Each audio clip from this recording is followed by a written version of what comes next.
Kena aku hari ini menangis.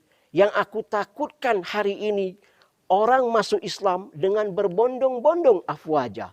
Siapa yakhrujuna min hadadin afwaja.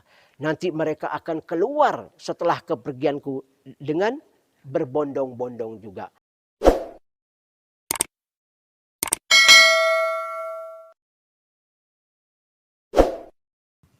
Bismillahirrahmanirrahim. Assalamualaikum warahmatullahi wabarakatuh.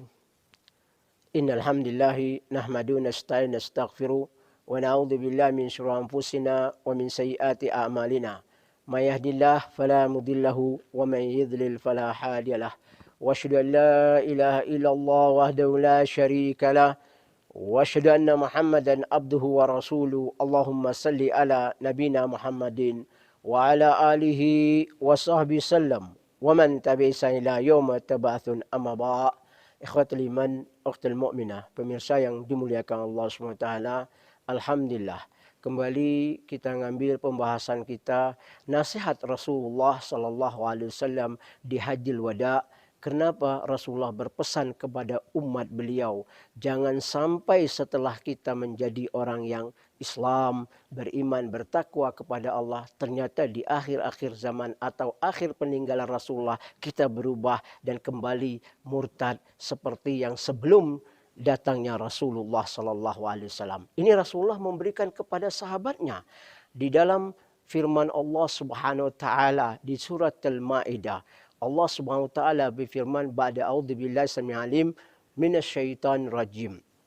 Al-yawma ya'isal ladzina kafaru min dinikum fala takhshawna wakhshuni. Al-yawm akmaltu lakum dinakum wa atmamtu 'alaikum ni'mati wa raditu lakumul Islam madina. Surat Maidah nomor 3.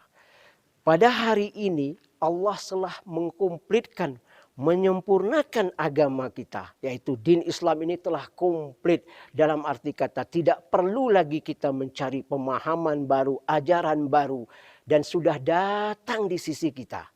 Dan wa atmamtu alaikum nikmati, dan disempurnakan Allah SWT, yaitu nikmat. Nikmat apa? Nikmatnya din Islam, nikmatnya kita masuk ke dalam agama Islam. Kita telah dipilih oleh Allah SWT menjadi orang yang Islam, beriman, bertakwa kepada Allah SWT.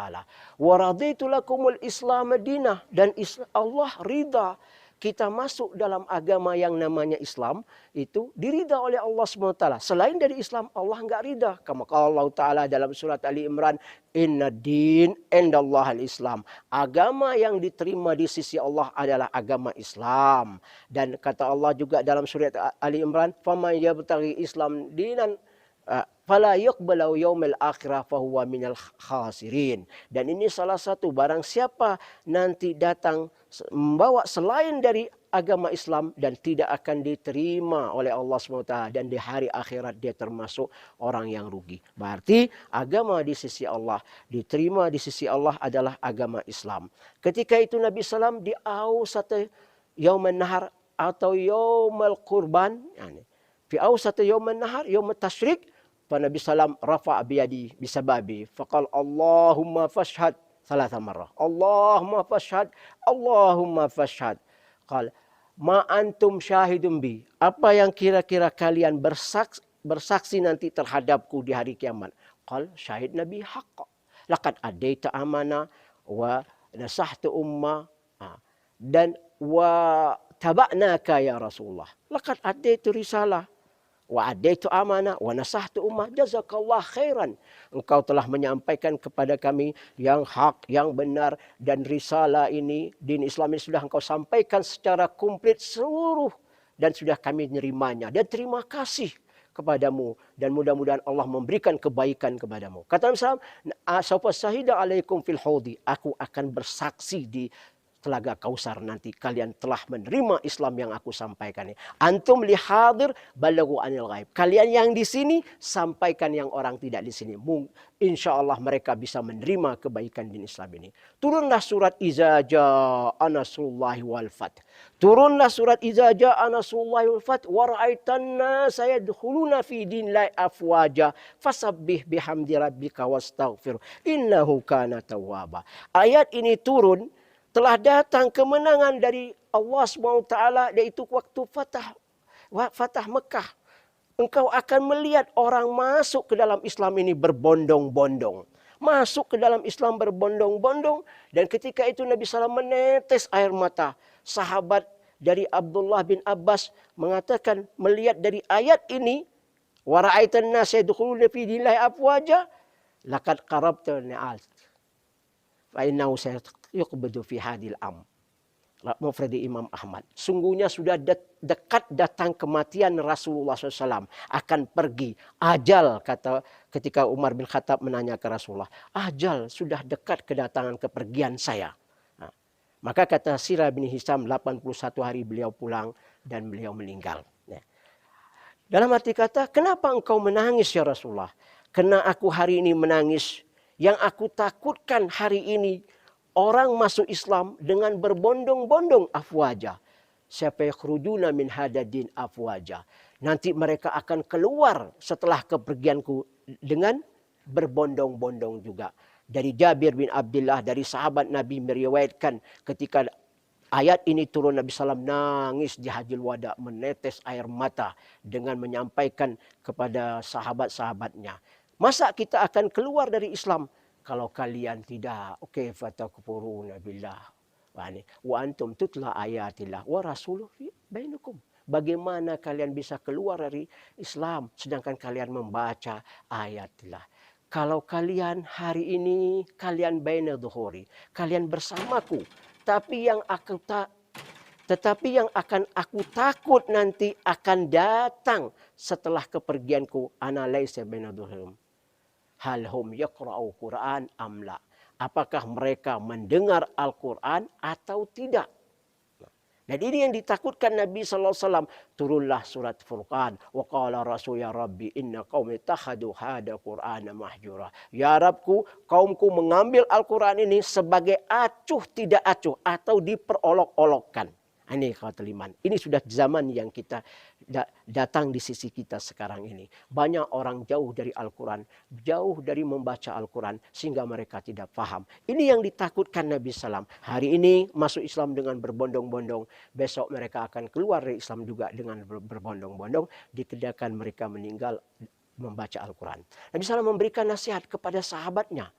Di dalam hadis yang diriwayatkan dari Anas bin Malik, dalam Sunan Ibni Majah, qal akhbarana Ishaq ibni Ibrahim wa amba'ana Jarir an Mansur an Talqi ibni Habib an Anas bin Malik qal thalathun man kunna fiha wajada halawatul iman wa ta'amahu. Ada 3 ketika seseorang itu mendapatnya kebaikan ini, kata Nabi SAW, dia akan merasa manisnya rasa iman itu, nikmatnya.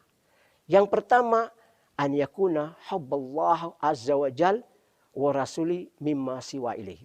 Hendaklah dia meletakkan cintanya kepada Allah Subhanahu wa taala dan Rasul di atas segala-galanya. Ini ikhwatul iman.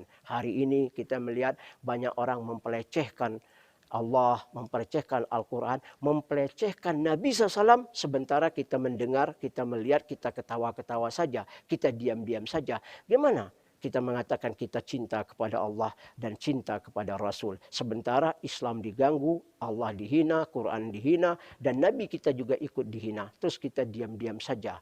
Maka ikhwatul iman, ini tidak benar. Berarti ini yang ditakutkan Nabi SAW. Kedua kata Nabi SAW, antahibbillah wa antabghad fillah. Dalam arti kata, hendaklah engkau mencintai seseorang itu hanya karena Allah. Dan engkau membenci seorang itu hanya karena Allah juga. Artinya apa? Kita cinta kepada seseorang, siapapun dia, karena sikapnya dia baik terhadap Allah. Dia beriman, bertakwa kepada Allah. Inilah sahib yang paling bagus untuk kita hidup di dunia, yang membawa kita di akhirat. Itu dipesankan Nabi. Yani dalam arti kata, lihatlah engkau bersahabat kepada siapa. Hendaklah jelas yang membawa engkau mendekat diri kepada Allah SWT. Dan kita benci kepada seseorang itu karena sikapnya, bukan orangnya. Kalau orangnya makhluk ciptaan Allah. Sikapnya itu dia tidak baik terhadap Allah. Dia musuh sama Allah. Dan dia tidak masuk dalam agama Islam ini. Amma kalau orangnya, ya sudah, biar aja. Lakum dinukum waliyadin. Nah, ini yang kedua. Yang ketiga, an yuqida narun azimatun an yuqa fiha ahabba ilai an yusyrik billah syai'an. Hendaklah dia menyala api yang besar yang betul-betul bergejolak hati itu, dia masuk ke dalamnya lebih baik daripada dia menyekutukan Allah Subhanahu wa taala. Lebih baik ikhwatul iman. Hari ini kita melihat orang menjual Islam dengan sebungkus makanan, orang menjual Islam dengan seharga yang tidak luar biasa, yang sangat murah. Dia ganti nikmat Islam ini dengan kekafiran. Dia tukar Islam ini dengan hanya kepentingan perutnya atau kepentingan sesuatu yang mungkin dia ingin mendapatkannya. Ini haram ya ikhwatul iman. Dan dia tidak tahu bahwa dia akan sengsara di hari akhirat nanti. Dan azab Allah luar biasa. Dunia ini sifat fana. Paling top 63 tahun umur Nabi SAW. Dan sedikit yang menyampai lebih daripada itu. Ada yang kurang. Maka ambillah kebaikan di Islam ini. Peganglah Islam kita. Kuatkanlah iman kita, ketakwaan kita kepada Allah SWT. Supaya kita menjadi orang yang dicintai Allah dan dicintai Rasul. Dan dijanjikan Allah surga buat kita nanti. Amin ya Rabbil Alamin. Kita cukupkan sampai sini. Billahi taufiq hidayah. Assalamualaikum warahmatullahi wabarakatuh.